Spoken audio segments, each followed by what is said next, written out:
जय जगन्नाथ, जय जगन्नाथ, जय जगन्नाथ, जय श्री राम, जय श्री राम। एठी उपस्थित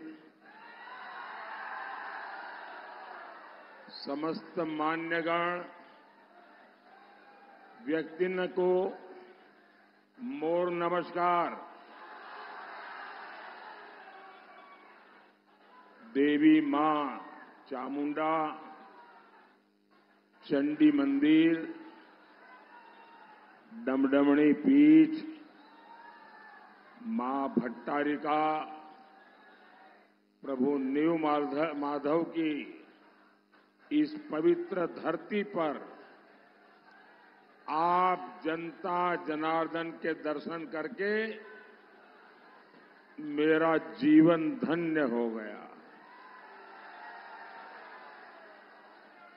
इतनी बड़ी संख्या में माताएं बहनें आई हैं। हमारे नौजवान जो फर्स्ट टाइम वोटर है वो तो उमंग से भरे हुए नजर आ रहे हैं। आपका उत्साह, आपका जोश ये दिखा रहा है कि 25 साल बाद ओडिशा नया इतिहास रचने जा रहा है। ओडिशा में 10 जून को भाजपा का पहला सीएम शपथ लेगा, ये तय है। और आपके आशीर्वाद से तीसरी बार मोदी सरकार दिल्ली में शपथ लेगी, ये भी तय है। भाइयों और बहनों,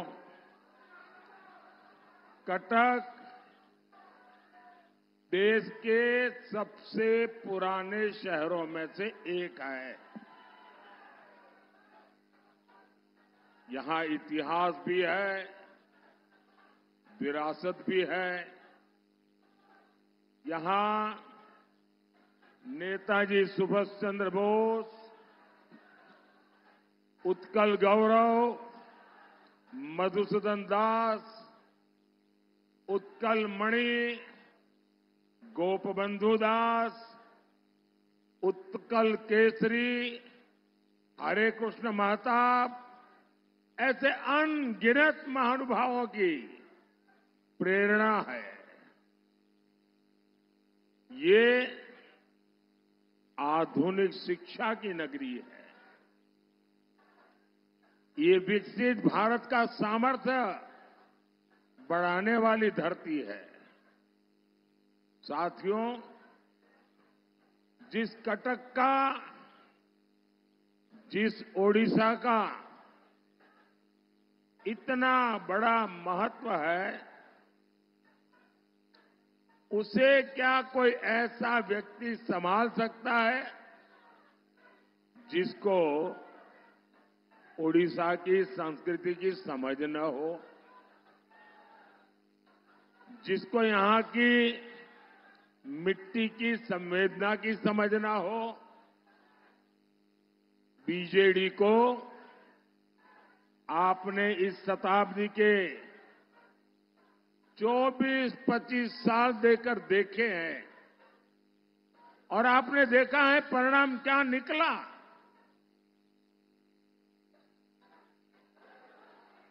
अब अगले 25 वर्ष उड़ीसा के विकास के लिए बहुत जरूरी है। यहां बहुत सारे लोग अपने कुछ न कुछ चित्र, पेंटिंग लेकर के आए हैं। जरा एसपीजी के लोग सारा कलेक्ट कर लीजिए। जो नौजवान और बच्चे कुछ लाए हैं, पीछे अपना नाम पता लिख दें, मैं जरूर आपको चिट्ठी भेजूंगा।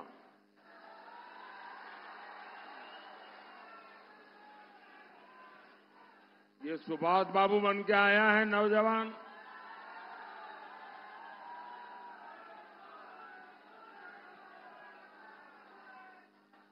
बोलिए भारत माता की,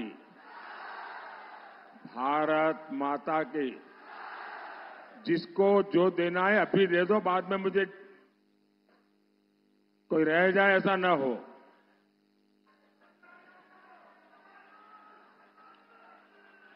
जय श्री राम, जय श्री राम।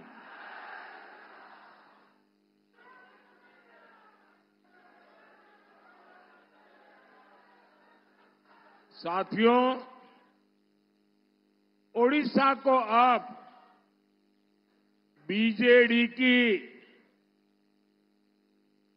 स्लो सब रफ्तार सरकार पीछे छोड़कर डबल इंजन वाली भाजपा सरकार चुननी है। और मेरा आपसे आग्रह है, अभी मीडिया वालों ने, कुछ लोगों ने शुरू कर दिया है कि यहां हंग असेंबली बनेगी, हंग असेंबली बनेगी। ये सरासर गपबाजी है। यहां भाजपा की पूर्ण बहुमत वाली सरकार बनने वाली है और भाजपा ही अगले 25 वर्ष में ओडिशा को विकास की नई ऊंचाई पर पहुंचाएगी। साथियों, ओडिशा बीजेडी के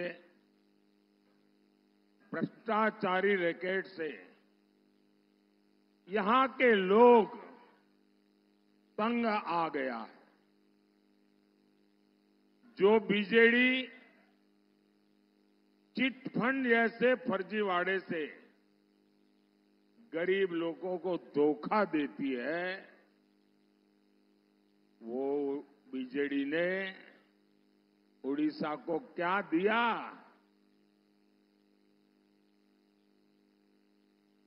अगर बीजेडी ने उड़ीसा को दिया है तो लैंड माफिया दिया है, सैंड माफिया दिया है, कोल माफिया दिया है, माइनिंग माफिया दिया है और बीजेडी के विधायक और मंत्री 24/7 इसी में लगे हुए हैं।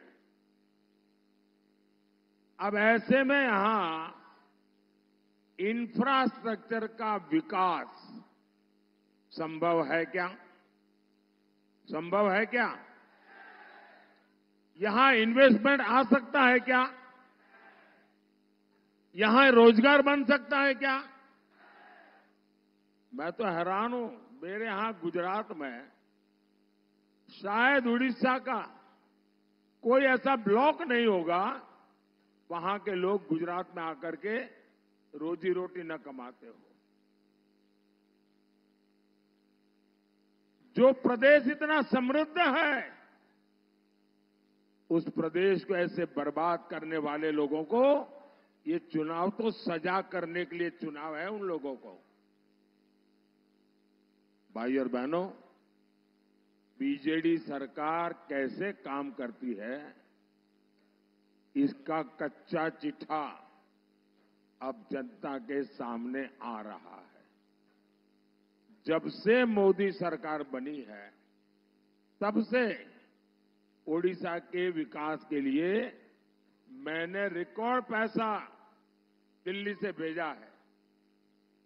पहले टैक्स का जितना पैसा केंद्र सरकार से उड़ीसा को आता था, मोदी ने उससे 3 गुना ज्यादा पैसा उड़ीसा को दिया है।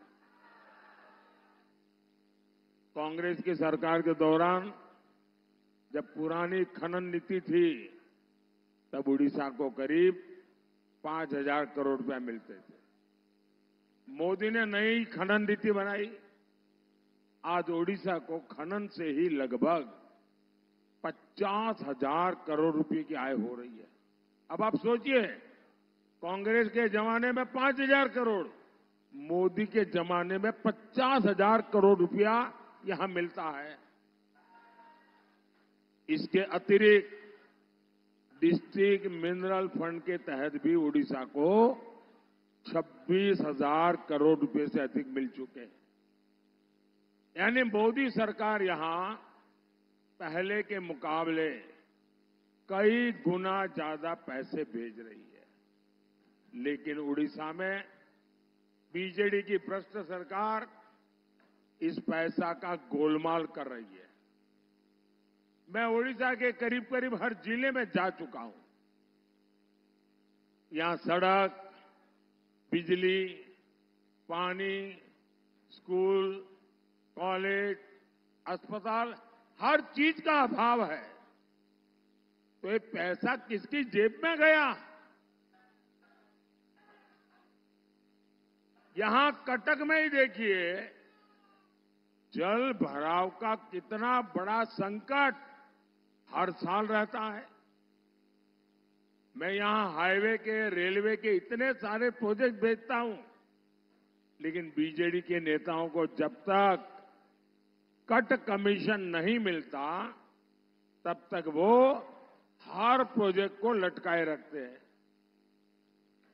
बीजेडी नेता अपने करीबी ठेकेदारों को ही ठेके दिलवाकर आपको हर तरफ से लूट रहे हैं।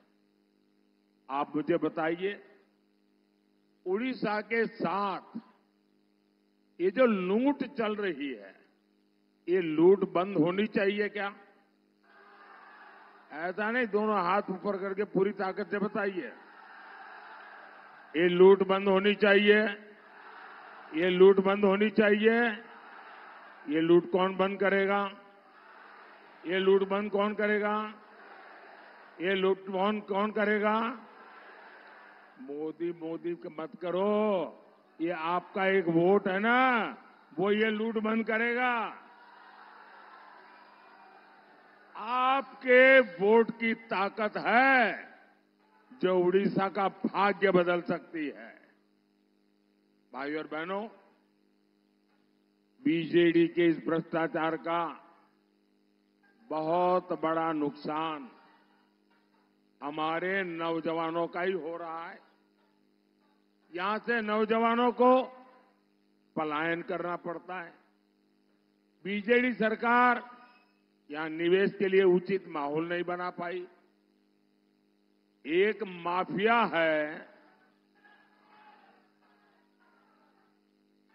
एक माफिया है जो हर सेक्टर पर कब्जा करके बैठा हुआ है, और वो माफिया ऐसा है कि यहां कंपटीशन आने ही नहीं देता। 10 जून को हमारी सरकार आने दीजिए, भाजपा सरकार इस माफिया की कमर तोड़ने वाली है। साथियों, मोदी सरकार शिक्षा, कौशल, विकास और आत्मनिर्भर भारत पर बल दे रही है। 10 साल में ओडिशा को IIM, IISER Brahmapur, institute of chemical technology Bhubaneswar, ऐसे अनेक संस्थान मिले हैं। टेक्नोलॉजी और टेक्सटाइल से लेकर इथेनॉल तक हर सेक्टर में मोदी सरकार ने बड़े लक्ष्य रखे। इससे कटक में भी उद्योगों की संभावनाएं बढ़ेगी। और अभी हमारे मित्र मेहताब जी मुझे बता रहे थे कि यहां पहले इतने उद्योग थे, एक के बाद सबको ताले लग गए। यहां का आर्थिक जीवन तबाह हो गया है, और इससे यहां के नौजवानों को सबसे ज्यादा नुकसान हुआ है।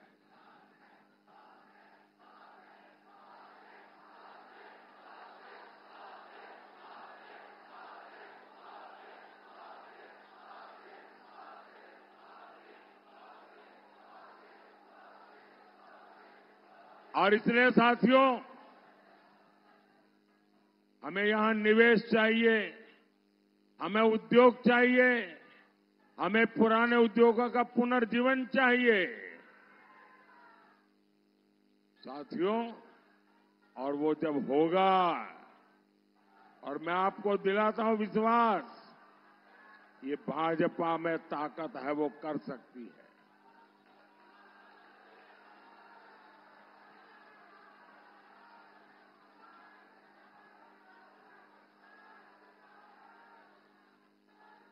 मैं उड़िया वासियों को वादा करता हूं, मेरे पास लंबे समय तक एक राज्य को चलाने का अनुभव है। भले मैं दिल्ली में प्रधानमंत्री रहूंगा, लेकिन उड़ीसा में जो बीजेपी का मुख्यमंत्री बनेगा, उड़ीसा में जो बीजेपी की सरकार बनेगी, उसको कभी भी कोई तकलीफ नहीं आने दूंगा।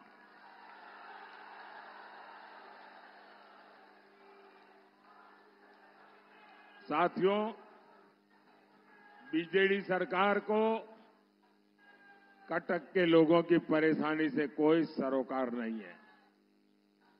कटक चारों तरफ नदियों से घिरा है, लेकिन यहां पीने के पानी की समस्या है।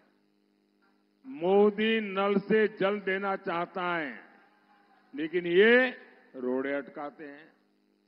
मोदी ने देश के गांव और शहरों में गरीबों के लिए 4 करोड़ पक्के घर बनाए हैं। आने वाले समय में 3 करोड़ नए घर बनाने की गारंटी दी है। ओडिशा में भी करीब 30 लाख गरीबों के नए घर बने हैं। लेकिन बीजेडी आपके लिए नए घर बनाने में लगातार अड़चनें पैदा कर रही है। गरीब को पक्का घर मिलने से रोके, ऐसा काम आपका दुश्मन ही कर सकता है। भाइयों बहनों, आप यहां डबल इंजन की भाजपा सरकार बनाएंगे तो आपका बिजली का बिल 0 होगा।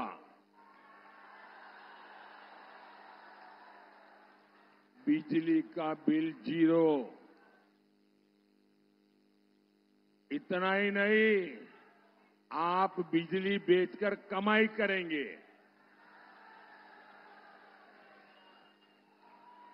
और ये कमाल मोदी सरकार की जो पीएम सूर्यघर मुफ्त बिजली योजना से है, उससे होगा।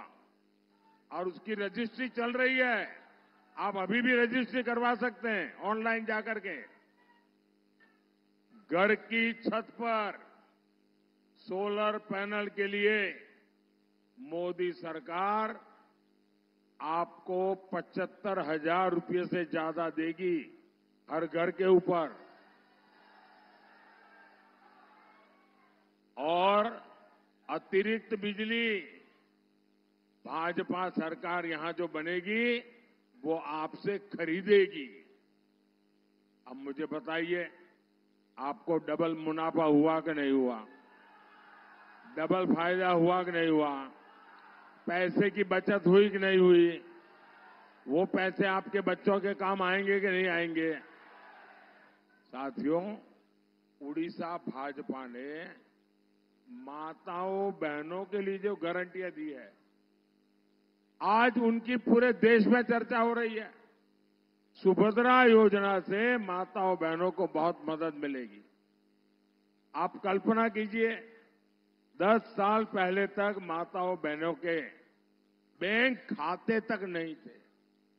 अब ऐसी ऐसी शानदार योजनाएं भाजपा हमारी माताओं बहनों के नाम पर ला रही है।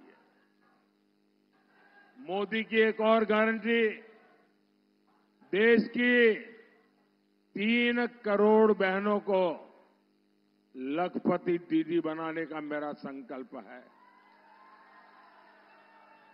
3 करोड़ लखपति दीदी बनेगी। आप कल्पना कर सकते हैं हमारी इकोनॉमी कितनी तेज चलेगी। लखपति दीदिया ने हर साल 1 लाख रुपए से ज्यादा की आय, और वो भी स्वाभिमान के साथ। आशा और आंगनवाड़ी से जुड़ी बहनों के लिए भी उड़ीसा भाजपा ने बहुत बड़ी घोषणा की है। आंगनवाड़ी से जुड़ी बहनों को 12,000 रुपए तक की सैलरी मिलेगी, ये उड़ीसा भाजपा ने कहा है। इसके साथ साथ जब यहां आयुष्मान योजना लागू होगी तो कटक के किसी भी परिवार को अपने बुजुर्गों के इलाज के लिए कोई चिंता नहीं करनी पड़ेगी। ये दिल्ली में जो बैठा है ना, वो करेगा। बुजुर्गों को मुफ्त इलाज की गारंटी, ये मोदी की गारंटी है। भाइयों और बहनों, विकास और विरासत ये भाजपा का एजेंडा है। आपने देखा कि दिल्ली में जो G20 का शिखर सम्मेलन हुआ, उसमें दुनिया भर के बड़े बड़े दिग्गज नेता यहां आए थे, और सबको मोदी ने कोणार्क के चक्र के सामने खड़ा किया, कोणार्क के चक्र के सामने फोटो निकाली, और उनके घरों में आज कोणार्क का सूर्य चक्र पहुंच गया है। इससे पूरी दुनिया में कोणार्क का गौरव बढ़ा है। लेकिन बीजेडी सरकार को उड़ीसा की धरोहर की कोई चिंता नहीं है। जगन्नाथ जी के श्री रत्न भंडार को लेकर जो कुछ हो रहा है, उससे पूरा उड़ीसा बहुत गुस्से में है। अब लोग कहते हैं कि श्री रत्न भंडार की चाबी तमिलनाडु चली गई है, कहते हैं।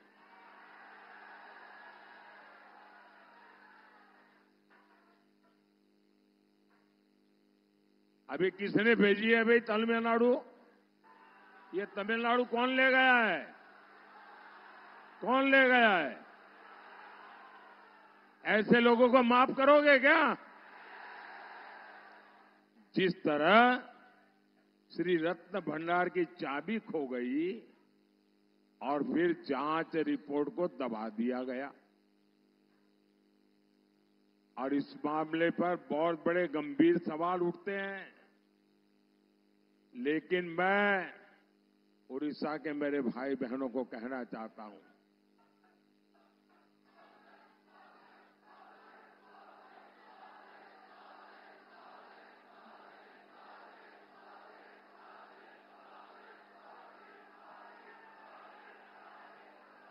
साथियों,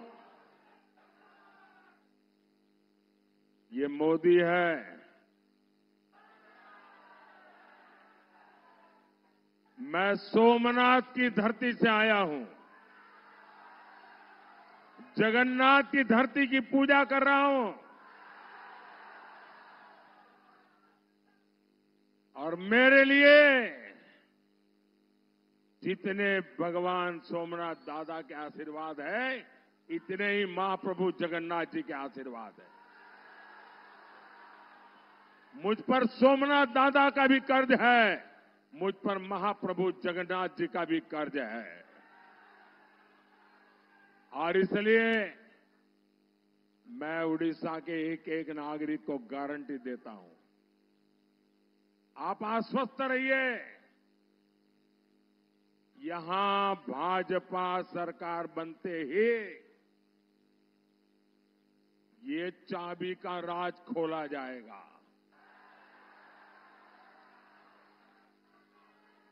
जांच रिपोर्ट आपके सामने आएगी, और अगर किसी ने गड़बड़ की है तो मोदी किसी को छोड़ता नहीं है।